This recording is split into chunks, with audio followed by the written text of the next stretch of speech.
Kita akan mulai.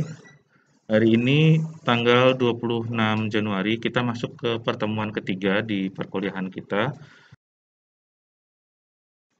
Nah, biasanya pengamatan kita pakai contoh buku lapangan. Nah, sebenarnya desainnya bebas, tapi ini bisa jadi salah satu contohnya. Jadi misalkan kita mau mengamati time lapse atau pengukuran berulang, kita bisa gunakan data, misalkan ini diukur tahun 2011. Nah, kemudian nanti ada skema lagi ngukur tahun 2011, tapi misalkan bulannya bulan September, ini bulan April ya, misalkan nanti akan diukur bulan September misalkan.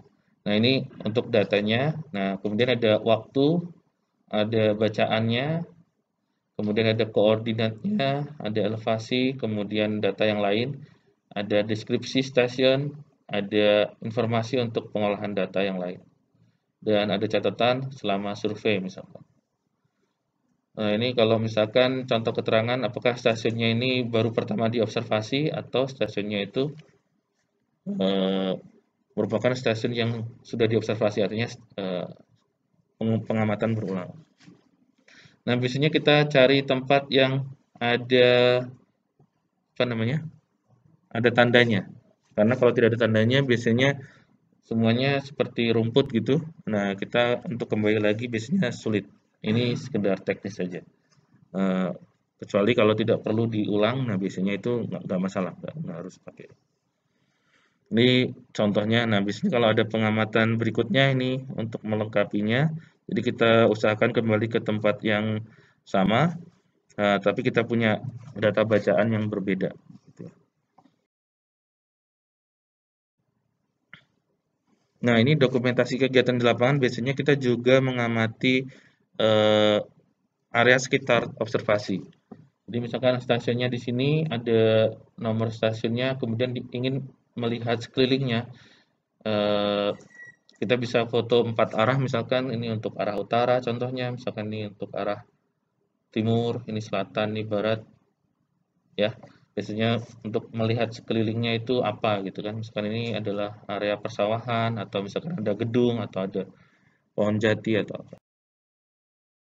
Kan ini contoh di sekitar kampus ITB, ada yang tahu di area mana ini? Kalau kita biasanya tidak tidak ke lapangan, kita bisa eh, ada apa Google Map View ya. Biasanya untuk melihat lokasi sebelum ke lapangan untuk persiapan survei. Mungkin tidak selalu up to date. Misalkan sekarang tahun 2023 biasanya gambarnya tahun 2015 gitu, tapi memberikan gambaran lah. Misalkan kita tidak ke sana, tapi ketika kita punya stasiun di sini, kita bisa putarkan, bisa melingkar gitu, bisa tahu arah utara. Misalkan ini untuk menunjukkan arah, ini yang merah ini berarti ke selatan ya. Kemudian kalau kita geser ke sini, ini adalah arah ke kanan berarti ke timur ya. Timur, sebelah timurnya. Kemudian di sini ada penunjuk yang lain, ini ke barat, ini ke utara ya. Jadi kan melihat gedung PLN yang dari TVST itu. Nah, kita mengasumsikan bahwa titik tengahnya itu adalah di sini, dan sekitarnya itu kita bisa lihat perbedaan tinggi di daerah penelitian. Jadi ini kalau di Google Map Anda tahu lokasi titik pengamatannya, bisa diplot koordinatnya, Anda bisa sesuaikan dengan koordinat GPS, dan ada beberapa stasiun misalkan ada pengamatan di sekitar TG, kemudian di sekitar kimia, kemudian di geodesi, kemudian ada di titik benchmark ITB 34 misalkan. Nah, itu Anda punya data seperti ini, dan ini adalah bacaannya. Nah, bacaannya ini perlu diperhatikan apakah menggunakan alat ini, Sintrex, atau Lacoste Romberg, karena perlakuannya berbeda. Dari yang ini mungkin skalanya sudah masuk ke miligal, tidak perlu dikonversi. Tapi kalau Lacoste itu masih perlu dikonversi. Nah, itu yang selalu diingat misalnya.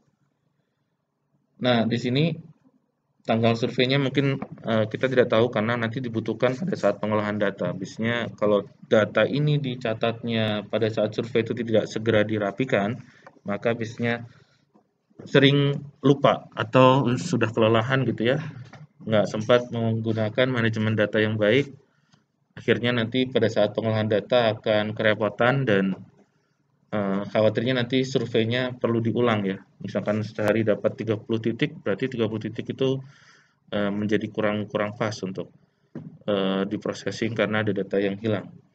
Nah, kita coba sampaikan itu supaya mahasiswa juga memiliki manajemen data yang baik. Jadi apa saja yang diperlukan sebelum pulang dari lapangan. Kalau dari kampus ITB mungkin cepatlah kembalinya dekat gitu. Tapi kalau surveinya di naik gunung sudah di puncaknya terus kembali lagi mobilisasinya itu sudah memakan biaya dan waktu tenaga yang ya jadi nggak efektif karena biayanya besar untuk